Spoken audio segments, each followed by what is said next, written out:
যাকে চাইবেন তাকেই পাবেন। যাকে চাইবেন তাকেই পাবেন। হ্যাঁ, আজকের যে ভিডিওটা আপনাদেরকে দিছি, এই ভিডিওতে আপনি যাকে ইচ্ছা তাকে চাইবেন, পাবেন। ইনশাআল্লাহ পাবেন। দেশ ও দেশের বাইরে থেকে কালো জাদু, তন্ত্রমন্ত্র, এসকে চ্যানেলটি এই মুহূর্তে যারা দেখছেন, আমি তান্ত্রিক গুরু এস এম সুলতান মাহমুদ আপনাদেরকে সকলকে জানাই আন্তরিক প্রীতি ও শুভেচ্ছা। ভিডিওর শুরুতেই জাতিগতভাবে প্রত্যেকটা মমিন মুসলমান ভাই বোনদেরকে জানাই সালাম, আসসালামু আলাইকুম। হিন্দু দাদা দিদির প্রতি আদাব, অন্যান্য সকল ধর্মের প্রতি আন্তরিক ভালোবাসা জানিয়ে শুরু করলাম আজকের নতুন একটা টপিক নিয়ে কথা বলবো, নতুন একটা বিষয় নিয়ে কথা বলবো। যাকে চাইবেন তাকেই পাবেন।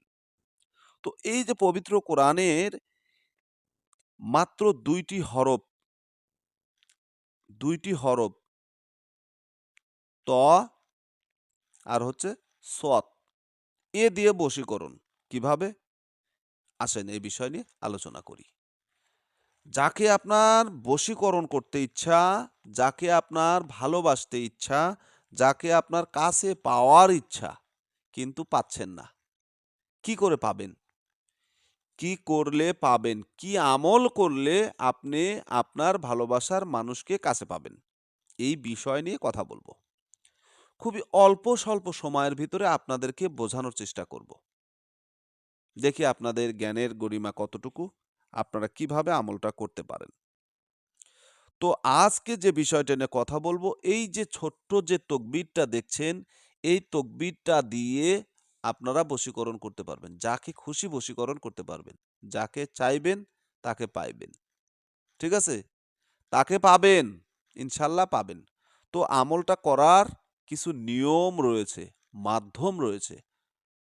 তো এই আমলটা যারা করবেন, কিভাবে করলে আমলটা কামিয়াব হবে, সাকসেস হবেন, আপনার চাওয়া পাওয়ার ব্যক্তিকে পেতে পারেন, এই বিষয় নিয়ে সরাসরি আপনাদেরকে ভিডিওতে আমি বোঝাবো।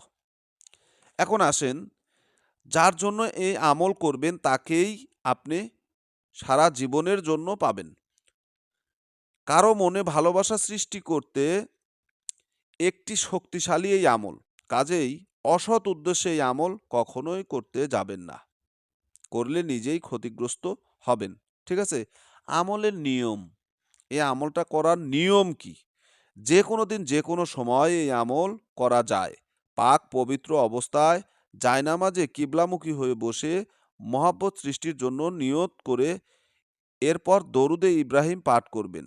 এরপর তাবিজটি আপনাকে লিখতে হবে সাদা কাগজে কালো কালির দ্বারা। ঠিক আছে? এটা কাইসার কালি ব্যবহার করবেন। কালো কাইসার কালি ব্যবহার করবেন। এরপরে এই আমলটা আপনারা শুরু করবেন। প্রথমত আপনাকে যেটা লিখতে হবে, ৩টি লাইনের একটি বক্স তৈরি করতে হবে, যে নকশাটার বক্স দেখছেন। ঠিক আছে? এরপরে প্রথম সারিতে আপনাকে লিখতে হবে। উপরের যে ত যে অক্ষরটা রয়েছে, এরপরে নিচের যে, প্রথমত আপনাকে এই লাইন লিখতে হবে, তারপরে এই লাইন, তারপরে এই লাইন লিখবেন। ঠিক আছে? মাঝখানেরটা আপনি শেষে লিখবেন। মাঝখানের লাইনটা আপনি শেষে লিখবেন। লেখার পর আপনি এই যে এখানে নামের জায়গা আছে, মেহবুবের নাম এবং আপনার নাম লিখবেন। যদি সে মেয়ে হয় তাহলে প্রথমে মেয়ের নাম, বিনতে মেয়ের মায়ের নাম। এরপরে আলা হুব্বে দিবেন, দেওয়ার পরে এখানে আলা হুব্বে মাঝখানে দিবেন, দেওয়ার পরে আপনার নাম লিখবেন, বিন আপনার পিতার নাম লিখবেন। ঠিক আছে? এভাবে যদি কাজটা করেন আল্লাহর রহমতে সাকসেস হয়ে যাবেন। এরপরে কি করবেন, তাবিজটি লেখা শেষ হলে ছোট করে তাবিজটিকে ভাঁজ করে এটি ভালো করে পলিথিন দিয়ে মুড়িয়ে পাক সাপ মাটির মধ্যে দাফন করে দিবেন। এরপর দেখবেন মেহবুবের অন্তরে আপনার জন্য ভালোবাসা ও মহাব্বত সৃষ্টি হয়েছে। ঠিক আছে? আমলটা এ পর্যন্তই। তবে তাবিজটি কবরে দাফন করে দেবেন। কবরের মাঝখানে দাফন করে দিলে আলহামদুলিল্লাহ খুব তাড়াতাড়ি কাজ হবে। নতুন কবরে দিয়ে দিবেন। ঠিক আছে? আর তাবিজ লেখার পরেই তাবিজের মাঝখানে এখানে একটু কবরের মাটি অথবা শ্মশানের মাটি দিবেন। হিন্দু ভাইয়েরা শ্মশানের মাটি দিবেন, মুসলিমরা কবরের মাটি দিবেন। দেওয়ার পরে তাবিজটা ছোট করে ভাঁজ করে সুন্দর করে কবরে ঢুকিয়ে দিন। কবরের ভিতরে দিতে হবে এমনটা না, ২, ৪, ৫ আঙ্গুল মাটির নিচে দিলেই চলবে ইনশাআল্লাহ। তো ভালো থাকুন, সুস্থ থাকুন। চ্যানেলে নতুন হলে চ্যানেলটা সাবস্ক্রাইব করবেন। আজকের মতো এখানেই শেষ করছি। আল্লাহ হাফেজ।